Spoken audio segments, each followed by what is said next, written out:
everyone! Welcome once again to my channel, Miss Jimay. And as you can see guys, nagkaon ko karon og pastel. Then, nag-crave man good me. I am with my best friend. Then, naala ni siya dool diri sa mo ang gipuy-an sa kanto. So, nag-order lang yung ka ng kwek-kwek, then pastel.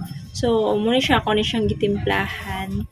Then, kay mo ginamagid ko kuan kapugong. What? Gutom na gid ko ani guys nga time. So gisugdan na gid ako ang pagkaon.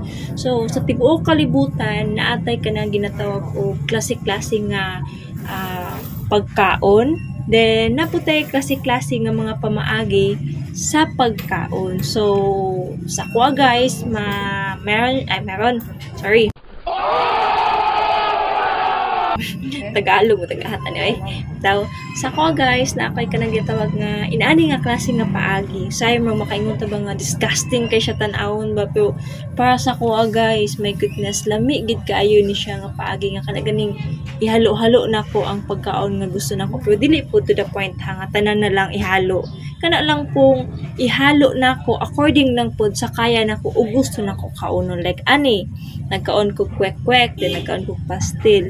Then mahilig man ko nga klase nga tao og kanang medyo aslom-aslom. So ang kwek-kwek ibutan gid nimo ana is nay suka, nay pipino.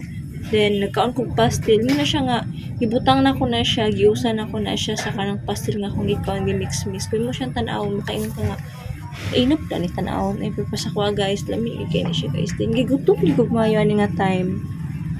Ilan ta ko musulti no, pero ka-extra pastel gid ko ani nga time. So muna siya mo lantaw nga gi-mix dagan ako siya na. Tapos na pa gyud na sila chili sauce. Dilang chili sauce, nagdala gyud na siya og kanang lami guys kay halang gud siya. Then ang halang para sa ko makapagana gid siya kaon. So mo to siya after nako nagkaon og kwek-kwek and pastel. I-proceed na pud ko sa kanang isawan kay naibog ko sa gikaon sa akong best friend kay diha mo siya nag-focus sa may isawan, ako pa dito sa may pastilan kay gutom lagi ko, gusto ko kanang rice kay maka-rice magud ko nga klase pud na tao basta naa sa mga street food area. So mo na to siya guys, nabusog ni. Then kung napalay daghan pang money is lami pagid kayo magkaon-kaon. Then sa balay na lang ni ani naginom og soft drinks kay para at least makatipid po. So thank you.